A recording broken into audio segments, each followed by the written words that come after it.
Hi, my name is Chandra Doremus, and I work for Kentucky State University as a Family and Consumer Science Extension agent. And today I'm going to be talking to you about meal planning made easy. And so one of the goals is I would like for you to remember the 7 easy steps in how to make a meal plan and make planning and buying groceries for your family a lot easier. There are a couple of reasons for planning a meal for your family. So one of those reasons is to reduce time and to reduce stress. In today's society, our time frames are a little bit more condensed. You have your school schedule, you have your work schedules. Families are rushing from here to there, and that makes it so that meal planning becomes a little bit more, it sounds more tedious. It sounds like it's going to take more time. And so what families tend to do in order to reduce that time or cut down on time is they will go to a fast food restaurant, or they may opt to buy pizza or order in or get delivery. So hopefully today, after watching this video, you will be able to do some meal planning for your family, come up with an actual plan that helps you to save some money and time, but also it can be a lot healthier eating options for you and your family. One of the biggest things with eating out is your portion sizes are not as controlled. So you will find that you'll be spending less money possibly. However, because of the saturated fats, sodium, and different things, sugar that is found in some of the fast food restaurant items that are on the menus, you're going to find that you're going to start to gain weight in some cases. And in some cases, depending on where you go to get your fast food, you're going to actually spend a lot more money on your food. The average cost of a meal today at a fast food restaurant is about $5 to $10 actually. So what happens is you go there, you spend your money, and the next thing you know, if you do it 5 days a week, that's $25. And if you do it a month, that's about close to $100. So the goal is to help you to save money and save time so that you're not spending all your money on just one item or an expense column in your budget that may be more of a variable expense. Because of course we can set our own food budget. So that's going to be the goal for today. And we are going to talk about the steps on how to do that in just a few moments. So the first step in creating your meal plan is creating a food budget that works for your family. In order to do that, you're going to have to determine how often do you shop, and you also need to determine how often do you actually go to the store. Now, the budget could also be determined based on the time frame of when you get paid. So if you only get paid possibly every other week, you may only go to the grocery store every other week. Another factor that you would want to consider is if you are shopping for a number of people, that may fluctuate based off of not only your eating habits, but their eating habits. So that's step number 1. Step number 2 is going to be write down the family schedule. So you want to note your family schedule, which meals and snacks will be prepared at home or eating away from home, and how many people will be eating each meal. This allows you to buy the right amount of food for the right amount of people. And a lot of times what happens is sometimes the schedule fluctuates based on, maybe little Johnny or maybe your son is having a friend over and, they want to eat. It's after the football game or it's after a baseball game and they're hungry. So those are the unexpected things that come in the schedule. However, that's why you kind of make a blueprint or what I call a schedule, and you come up with some items that you definitely need. And the next step in that process is asking yourself a few questions. How often do you have to prepare meals a day? Do you have a little bit of time? Are you trying to prepare meals in between work and helping your kid with doing instruction online with school? What days of the week do you cook a meal? Do you only cook on Sundays? Do you normally cook on Wednesdays? Are your kids involved in after-school programs? If yes, what kinds of foods do they usually eat? And the last question, are the foods that you normally purchase healthy for them?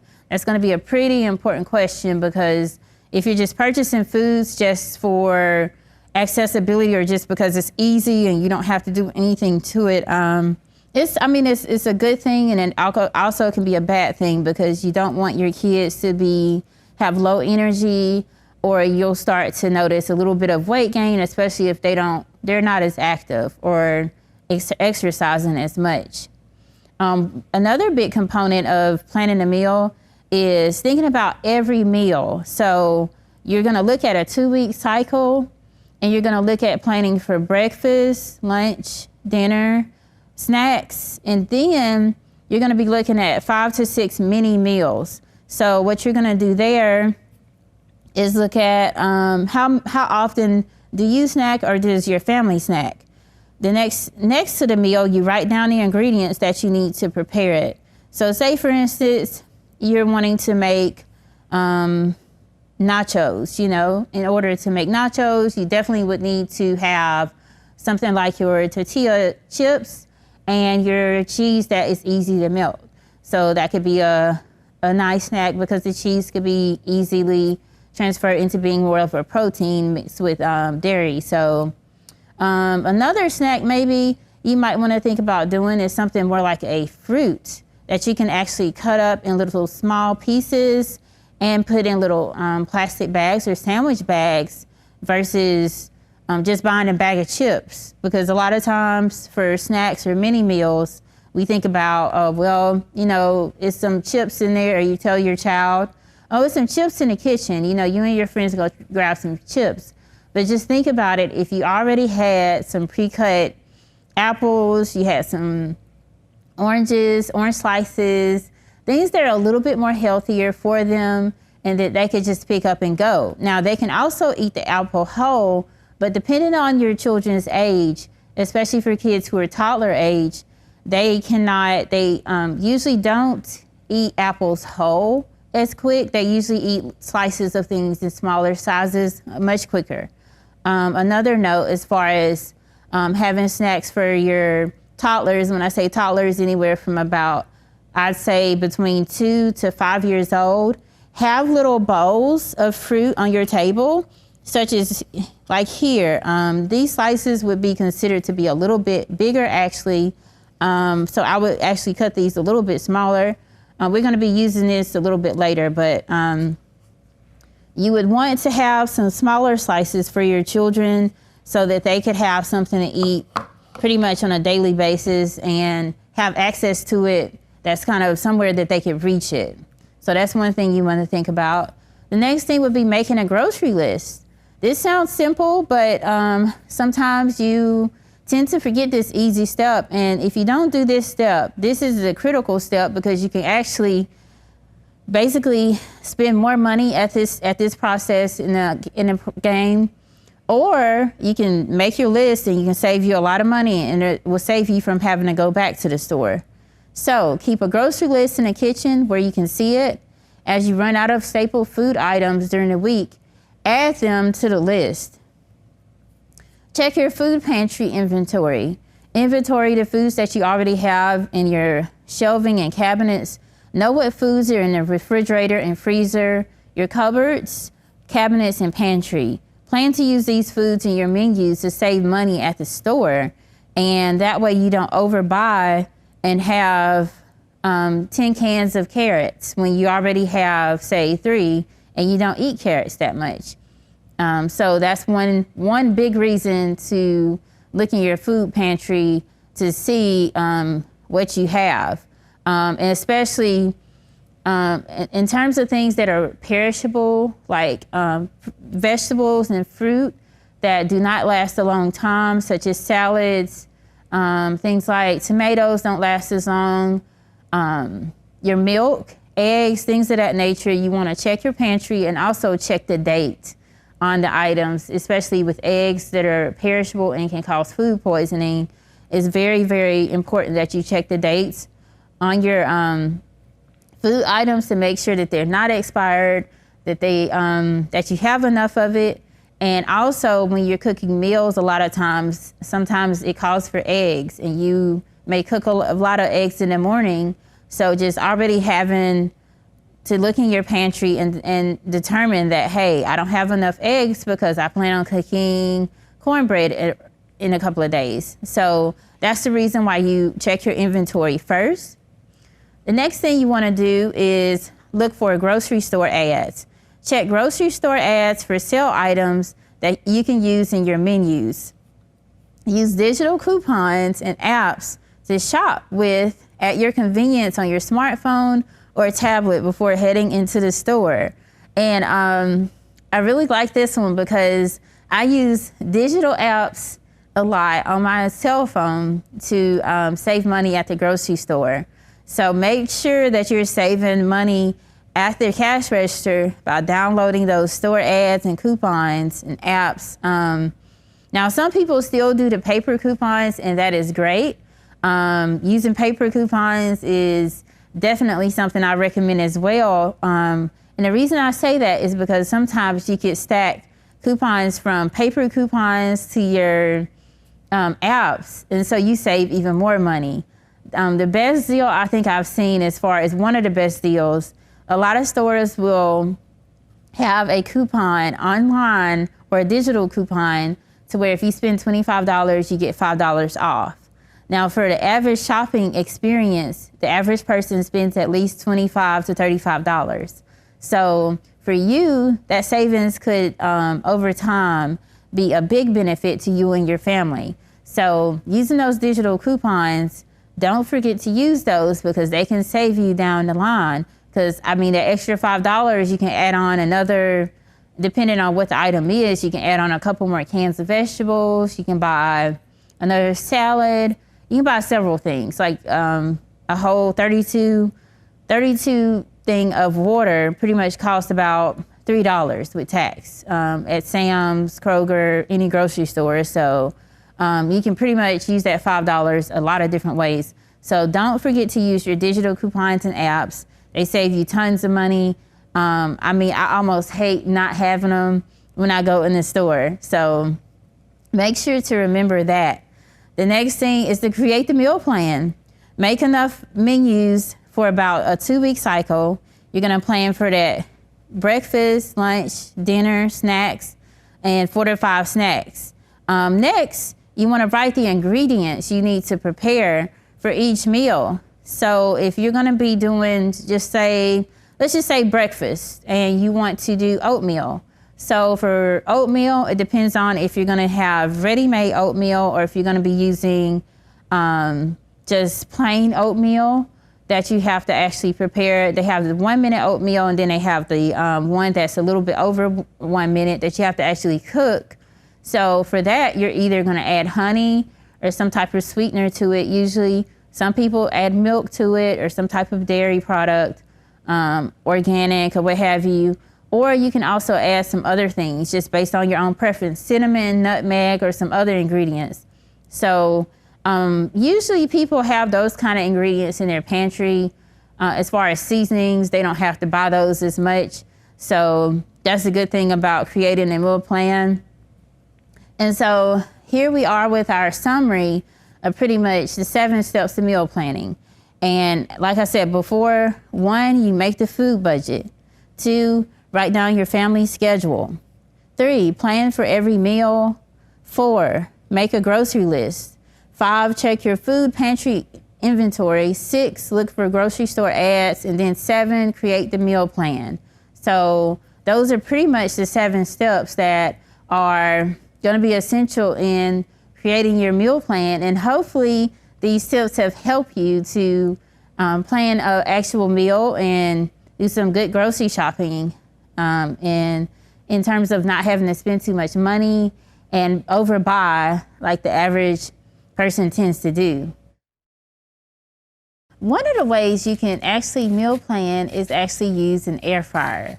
And so I'm going to talk to you a little bit about the basics of how the air fryer is supposed to work and how the air fryers I'm going to use today is actually used. So the air fryer that I'm using today is referred to as the Air Daddy.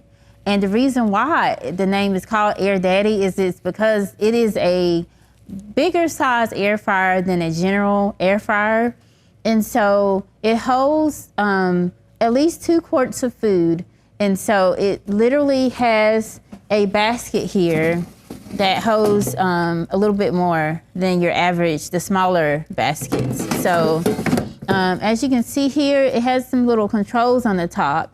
You may not be able to see where it says temperature, but it goes up to about 400 degrees, and you can cook anything in this for about 1 hour. One of the advantages of using an air fryer versus cooking in a regular stove or a conventional stove is it uses air to actually cook your food. So it makes it a lot healthier, and you don't have to use any kind of oils in this machine or this appliance. So what that means is typically when you're cooking on a traditional stove, if you wanted to cook chicken per se, you probably would use some vegetable oil, or you would use olive oil. So in this case, what we're gonna do today in just a few minutes is I'm gonna take out this little basket here, and I'm just gonna spray a little bit with some Pam on the bottom of the basket. And the reason I'm gonna do that is so that we prevent a lot of sticking on the actual basket of the appliance. And so one thing to note is you can cook several different things in the air fryer.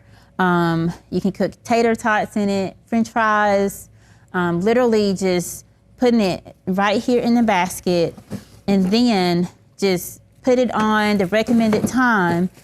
Each air fryer comes with specific times and temperatures that you should actually cook the food in. So it would probably take you less than 10 to 15 minutes to cook golden crispy French fries without all the grease, all the saturated fat, and all those things you get from if you buy French fries from a fast food restaurant. So in that, saying that, that means that the air fryer is gonna be a lot healthier for you because it doesn't have all those added saturated fats and a lot of the salt that a lot of the restaurants put on the actual food.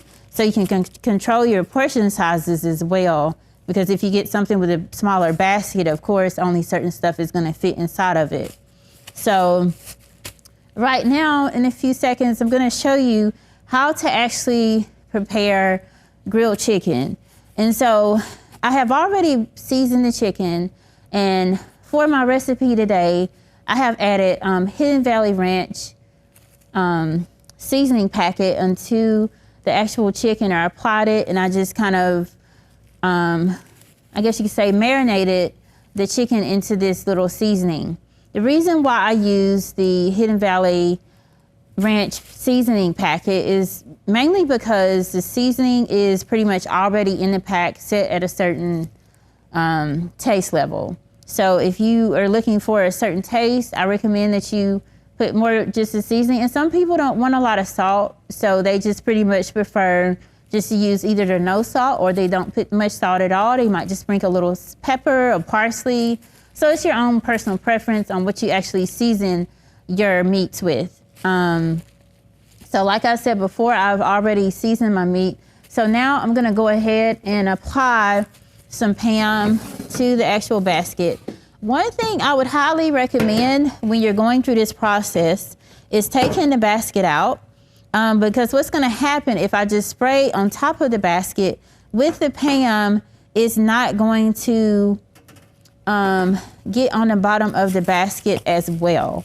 So I just spray, and to be honest with you, if you read your manual, it talks little about how to add oil or anything to that nature. They don't recommend that you put anything inside of the basket.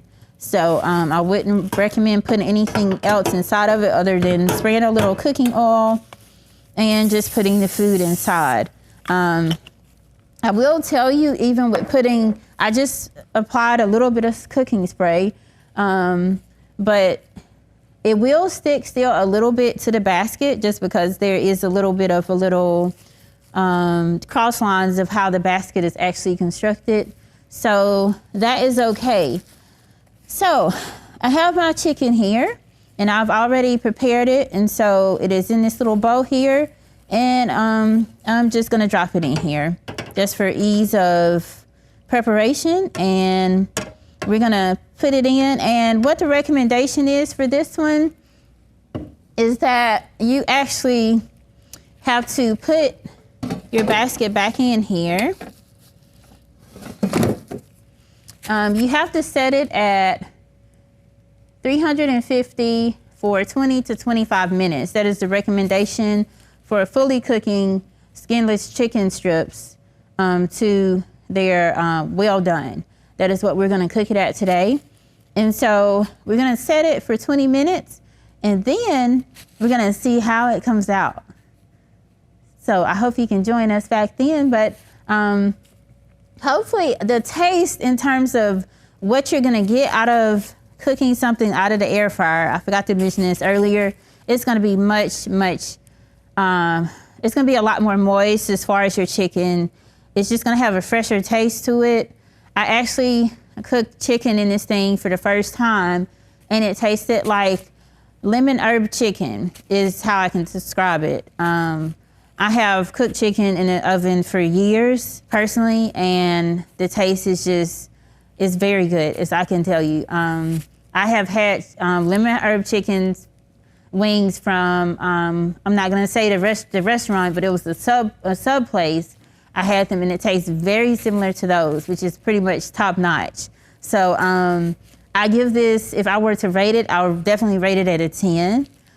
The food it just tastes good, is all I can tell you. I would highly encourage you to get one if you don't already have one. So what we're gonna do now, we're gonna go ahead and turn it on for 20 minutes. And we're gonna let it actually cook the chicken that's on the inside, and we're gonna see what comes out. Okay, so we are about to pull out the chicken in just a few minutes here. And so what you're gonna notice is on the chicken itself is this really, really tender, and it's got some little brown marks on it, and there's actually a little water on the bottom, because if you notice when I put it in, there was actually a little bit of dampness there. So what is gonna happen is this chicken is gonna be used for a salad on today, and I'm gonna be using some cucumbers, some tomatoes, and some other little items to put on the actual salad. And the cucumbers, I'm probably gonna slice them a little bit smaller, and the strawberries are gonna be used for a little bit later, and our main component of the lettuce. So one thing I will mention about purchasing lettuce is it's a lot less expensive if you purchase a head of lettuce versus buying a bag of lettuce. And on some of your things, like your vegetables in particular, for the ones that you have to store in the refrigerator, a good tip, a rule of thumb, is to not put your vegetables together, because what happens if one of them starts to rot or deteriorate, it will start to actually make other vegetables to deteriorate a lot quicker. So you want to watch your time in terms of when you purchase your vegetables or fruits. Strawberries in particular do not last a very long time. After about a week, especially in very hot temperatures, I would say even after just 3 or 4 days, you're not going to be able to consume them, especially in very, very hot temperatures where it was 80 to 100 degrees. So that's one little side tip. But another tip about the chicken is, like I said before, you don't have to use it for actual just chicken salad. You can use it for chicken quesadillas. You can use it for, use it with rotel, with pasta and cheese. You can use it for a variety of recipes and things of that nature. So just be creative with it and have fun with it. And remember to always do not put this appliance in water as far as this whole unit. When you're going to clean the actual basket, you will take this out, and this part comes out here on my machine. Each machine is going to be different, but at no point will you have to immerse this in water, because that is a safety hazard, and I don't want you guys to get hurt. So please don't immerse this in water. For me, I keep it away from other appliances when I'm cooking, just because the back of the unit does get a little bit hot. So you don't want to crowd it with a lot of other appliances. You want to make sure that you clean it after you're done with it. So after I remove the chicken from the inside of the basket, I will actually do a little cutting on the chicken, apply it to my salad, and I'll assemble my salad. But as far as cleaning the unit, make sure to take the basket out and clean the bottom. And I would also recommend letting it cool a little bit just so you don't burn yourself or something like that. And you notice probably that I have been touching it. It is not extremely hot, but if you have sensitive fingers or something like that, then I pretty much just recommend just holding it from here. You don't touch the sides or anything like that. The knobs are not hot, of course. And that's pretty much most of the tips I can give you about it. I usually store mine back in its original box. However, I do let it cool down before I do that. So those are some safety tips I have for you. So we've had a chance to look at some meal planning tips, and we've used the air fryer to cook some chicken on today. And so what I've done with the chicken, you saw a little shot where it was fully cooked, and I've cut it down into more of a more fine, detailed way that you can look at it. And like I mentioned before, we're gonna put these ingredients mixed together, but just so I can show you the texture and how tender the meat is. Man, just look at that there. It looks so good, but that's what we're gonna use for the chicken salad. And like I mentioned before, you can take that same chicken and create a chicken quesadilla or another tasty meal. And what I would like you to do is go to our Facebook page at Kentucky State University's land-grant page and follow us there. And I post videos and things of that nature about upcoming events on our Hardin County Facebook page all the time. So we have more upcoming nutrition education classes and meal planning with the different organizations within Hardin County. So just check us out on Facebook, and my email address is chandra.doremus@kysu.edu, and it's just my first name, last name at kysu.edu.